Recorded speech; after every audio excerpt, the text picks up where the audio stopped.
It's another monumental day for Boston College athletics as it looks like Ozzy Trapilo and potentially Drew Kendall will be drafted in the next 24 to 48 hours.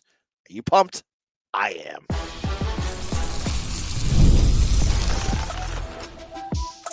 You are Locked On Boston College, your daily podcast on the Boston College Eagles.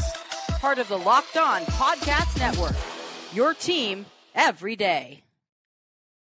Hello, everyone, and welcome. This is Locked On Boston College, your team every day. I'm your host, AJ Black. I'm of Eagle Insider. I'm the publisher and editor over there, and I've been the host of this podcast for 5 years. If you're looking for a podcast with analysis that knows what they're talking about, you're in the right place. We're a daily Boston College podcast, and I'm glad you're here. Today's episode is brought to you by FanDuel. Make every moment more with FanDuel. You can get $250 in bonus bets when your first $5 bet wins. Now, on today's show, I want to talk a little bit about the defense from camp. Who has been popping up? Whose names did I see a lot during camp? I'm going to tell you some names I've been watching and ones you should know about. We'll get into that earlier. We'll also talk about the draft. 2 names and a bunch of others that should be getting their first chance at the NFL. Drew Kendall, Ozzy Trapilo, and then the rest. Let's get into it.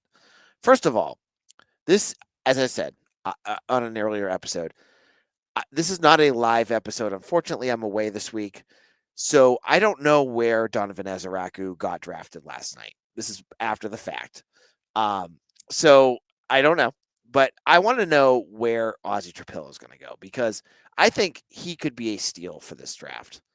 Ozzy Trapilo is a 6'8" behemoth who really solidified himself at 2 different tackle positions. He played right and left tackle for BC at different times during his time in Chestnut Hill. He, was vital in 2023 to that run game that was Tommy Castellanos and Kai Robichaux. He helped revitalize it again in 2024 when, they had all those, the Grayson James show at the end. So, you if you don't know the story of Ozzy's father, Steve, was a BC. I think he was an All-American at BC, ended up playing in the NFL, passed away early when Ozzy was young. Ozzy gets to Boston College after going to BC High. I think he went for high school and has been playing ever since. He, I think he is the next addition to the O-line unit, like the smaller version of O-line U. I mean, you can't call BC O-line U when like Notre Dame and Ohio State do what they do. But BC is kind of like the younger brother that does what they do in terms of getting players into the NFL at the offensive line position. So, Ozzy, I have a sneaking suspicion I know where he's going to end up. He strikes me as someone who could end up with the Patriots. Now, I have to say, again, this is recorded before the draft. If the Patriots go with Will Johnson of LSU, I don't think they need 2 tackles. I don't think that's the case. So if they get Will Johnson, they're probably going to be set there. But if they're looking for a second or third round pick there and maybe get their tackle that way, Ozzy played with Tyler Vrabel, Mike's son. Mike went to a ton of BC games. He knows what Ozzy can do. He also knows that Ozzy's been working out with Dante Scarnecchia, the legendary offensive line coach for BC, for the Patriots. So there's a lot of connections there. But honestly, I have to say, I think it'll have to do with what the Patriots do in the first round. I would love to see the Patriots get Abdul Carter, but that's a whole other story. Because then they get Abdul Carter, and then they can get Ozzy Trapilo, and Ozzy can stay in New England. But I think he's going to be a guy that will find a home in the second round. So a Friday night selection. And that would be great for him. He came in as a 4-star recruit. He lived up to that moniker every down that he played from 2023 on. 2022 was a mess, but 22 was a mess for everybody. It just was a really, really ugly year. And then when Matt Applebaum came back, it was like Ozzy found his groove again. So strong, physical, he's got it all. I think he's going to have a tremendous NFL career. Um, and I don't know if he'll be starter day one, but I bet you by the end of this year he'll be starting for whatever NFL team drafts him. Now, I also want to say about Ozzy, you know, when you're looking at his versatility, that's going to be something I think that's going to make him really attractive to teams. The fact that you know that you can plug him in at left, you can play him at right, and he can do both at a high level, that is going to be something important. So, I mean, the last fun thing about Ozzy is that his film is really showing up a lot now. There's more and more people are starting to see what he did for BC and how physical and good he really got as he went around, his last couple of years at Boston College. So I'm thinking Friday we'll see his name being called, and he's going to be a very valuable offensive lineman at the NFL level. Now, in our second segment, let's talk about the other players: Drew Kendall, Cam Horsley, and all the others. Who will they catch on? I'll give you my thoughts on them in just a moment.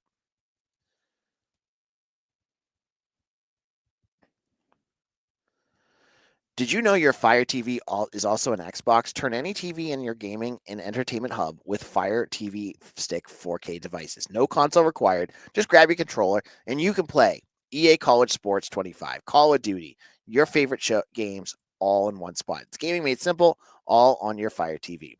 Play high quality Xbox games at a fraction of the cost of a console. Already have a console? A Fire TV Stick 4K device is more affordable and easier to travel with, allowing you to take your kids' games wherever you plug in.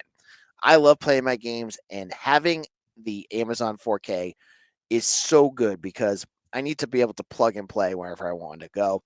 Sometimes just the basement. I can do it with this. Head to amazon.com/Fire TV Locked On to get started. Again, Fire TV Locked On. Xbox Game Pass Ultimate subscription and compatible controller required. Available on select devices, including Fire TV Stick 4K, Fire Stick TV 4K Max, first and second generation, and Fire TV Cube, third generation.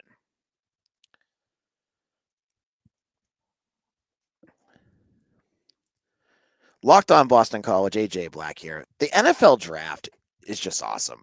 And if you're looking for more NFL draft coverage, check out Locked On College Football and the Locked On NFL channels. They all have great coverage of this. You can get that on YouTube or wherever you get your podcasts.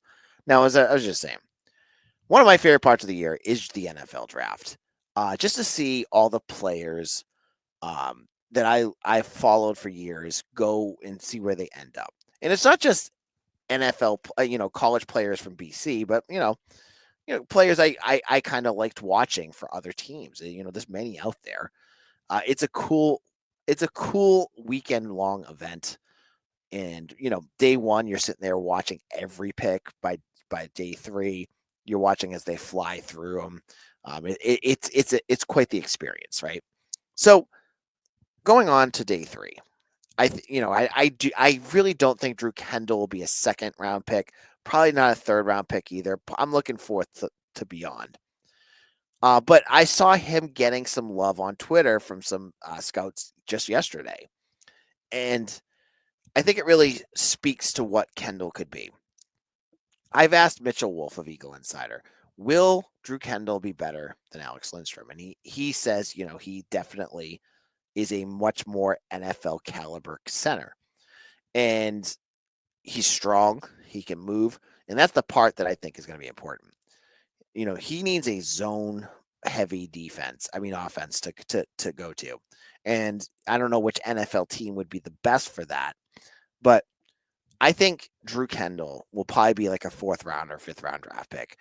And he'll go to a team where he can learn and continue to get stronger. Maybe the Patriots again. Maybe if I was a betting man, if I was on FanDuel and I could say, will Drew Kendall or Ozzie Trapilo end up at the Patriots? That seems like easy money to me because I feel like one of those two is going to end up with the Pats. And Drew, there's other teams that obviously could use a good center. So I think there's a chance that, he ends up as high as fourth round, but most likely fifth. And that trio, so Donovan Azaraku, Ozzy Trapilo, Drew Kendall. Those are your three that I expect to get drafted.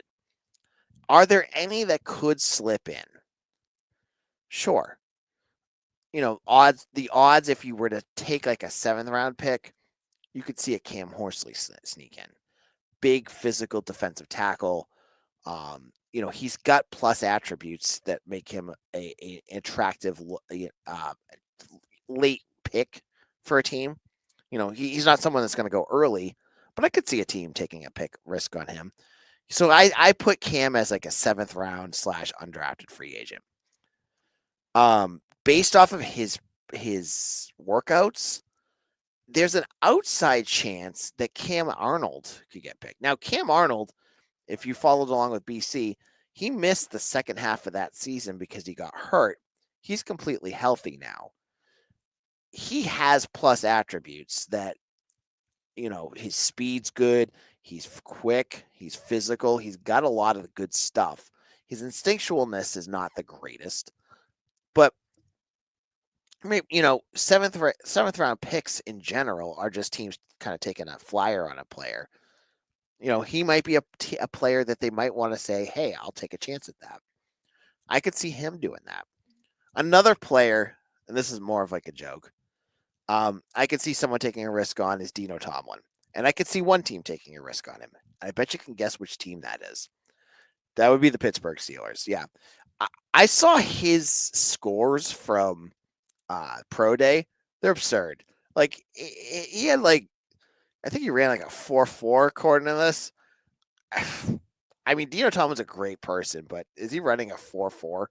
I don't. I have a hard time believing that. But I honestly don't think he'll get drafted. I'm just kidding. But maybe he'll. I would definitely think that if anything, he's going to end up with the Steelers at camp.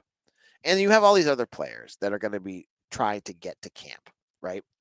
Whether it's Kai Robichaux, Trayshawn Ward, I think there's Bryquise Brown, Kari Johnson. I expect all these guys to at least get tryouts. Who's going to get invited to camp?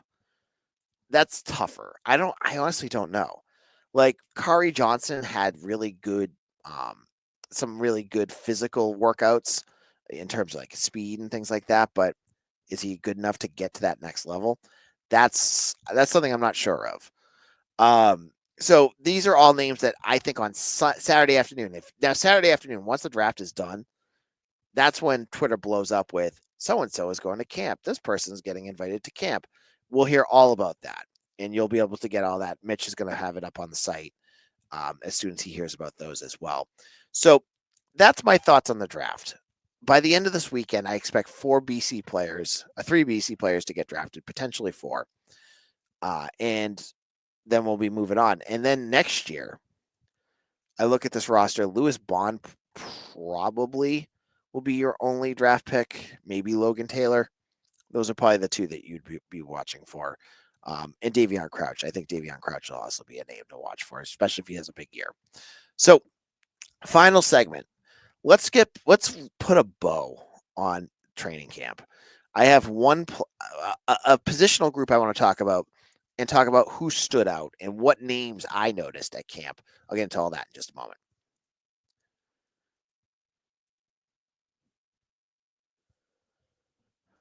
The NBA playoffs are here, and FanDuel is giving new customers an incredible way to get in on the action. Right now, when you join FanDuel and place your first $5 bet, you'll get $250 in bonus bets if your bet wins. I'm telling you, Golden State won their play-in game, and Quinton Post had 10 points and like 6 rebounds. He had an incredible first game in the playoffs, and anyone who follows BC knows this is not a surprise. So he could be someone you could do some props with. And after tip-off, you can even combine live prop bets into a same-game parlay for a chance to win big. So don't miss out. Head to FanDuel.com right now and claim $250 in bonus bets today.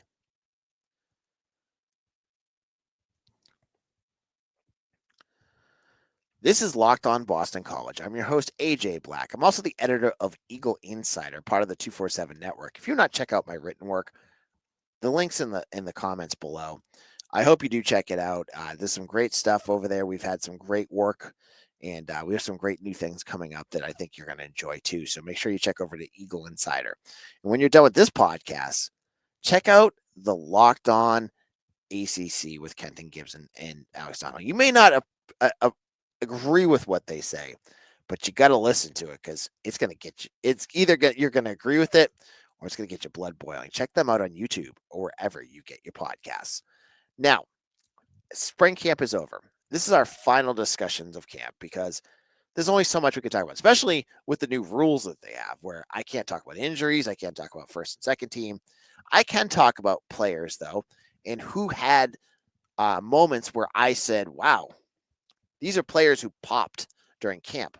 And the first name that popped to me during camp, the one that I noticed a lot of on defense, was the secondary. And specifically, I saw a handful of different names make some big plays during camp.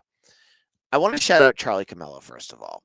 Charlie Comella is a redshirt sophomore, a freshman, who I just was not a name I really was all that familiar with when he got to BC, other than I know his dad was at Stanford and his uncle. There's family all over the NFL. He had a bunch of interceptions, I noticed, and was a really good player. So there's something there. They've got something there, and it could be just a slot corner or it could be an outside corner, but they've got some good depth there, and I really thought that was good, especially talking secondary. We also, if you're going to talk about plays in the secondary, you got to talk about Max Tucker too. Max Tucker had some big interceptions and good defense, and the whole secondary itself. I saw a lot of good coverage. They did not blow coverages during camp a lot, and they were just good. They just had a really good presence to them. Carter Davis, Cam Martinez, KP Price. I don't want to miss anybody, but there was a lot of good coverage there. Looking at the linebacker position, this was where things got a little bit more hairy, and that's because there was nobody left in the linebacker room. It was like Will Smith in that meme where he's the Fresh Prince of Bel Air, and he's kind of standing there going, "Where's everybody?" That's because Kamori Dixon, Jalen Blackwell, Bam Crouch, Owen McGowan were all out, and other guys got nicked up too. So you were playing like Timmy Hayes and Billy Van Pelt. It might be messing up the who's who, but two walk-ons. You had Von Pemberton, your running back at linebacker. It was rough. You did not have much depth, and so I looked at that group.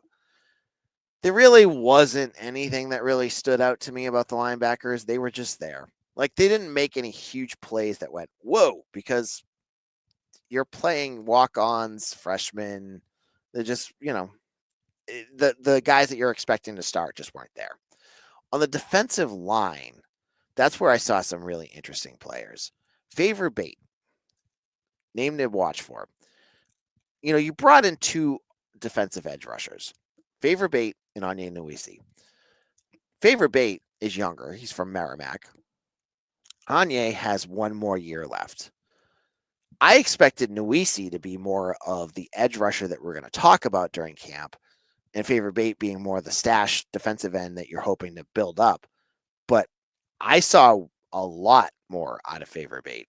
Like good penetration on the pass rush. He looks like a guy that, as long as they keep developing him, they've got something there. Like he's good. He's got something really fun to watch. On the defensive line, I want to mention that I saw some good plays from Ty Clemens. He had some good stuff going on. George Rooks. I thought there was good plays. Nothing spectacular from the defensive end position. And in terms of the defense, just in general, I thought they had their moments. Like even if I could not tell you who did what, because you're watching scrimmages and sometimes it's just really hard to see who's where. And it also didn't help that BC had half their roster change their numbers in this game for this spring. But I look at this, I look at the defense, and they were constantly making plays. It wasn't like they were intercepting Dylan Larnigan or Grayson James constantly, because that's not really what was happening. but you saw some good pressure. There would be times, and that's when I couldn't tell you who it was because it was just like, you're standing ground level with them, and it's like massive humanity around the quarterback, and you don't see who actually touched them because it's touch, it's not sack. But they had sacks. There was some really good coverage. That was what really stood out to me. Was that the secondary, especially the corners and the safeties, like when they got into coverage, they made big plays. And so I wanted to make sure I made. Oh, I remembered the edge. I forgot. Jason Flint. That's another one that came up.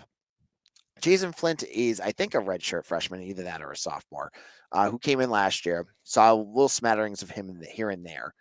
And he had my favorite play of the spring, which was when he went into actual coverage against a wide receiver and still swatted away a pass. But he was there in pass rush too at different plays, good against the run. Like, I saw more out of him than I expected. I saw more out of Jason Flynn. Like, this is a guy that's going to probably have a role on this roster this year. Like, he's going to do stuff. So I was really impressed with what he did as well. Now, the big question about this defense is, where is the pressure going to come from? And I have to be honest, I didn't see a ton of pressure.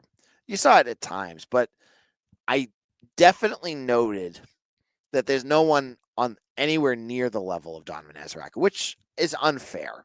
But you need somebody who can get pass rush. And I'm not sure where that's going to come from. Favor Bate, maybe. Quintavious Hutchins, another one who had a good, he is someone that could, but he's going to have to take it up a notch. Like, I saw him practice once where it was like he was practicing with his hair on fire. Like, he was a wild man out there and making tons of good plays.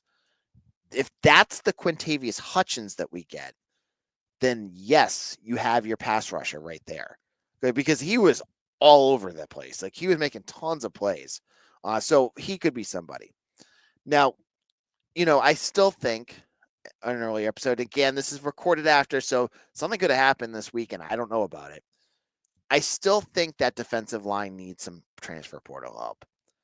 And you need to get guys in here that can contribute quickly and can be around for a while. That defensive tackle position, as I said before, is a position where they're going to be losing a ton of guys at the end of the season. You need some defensive tackles that are going to stick around.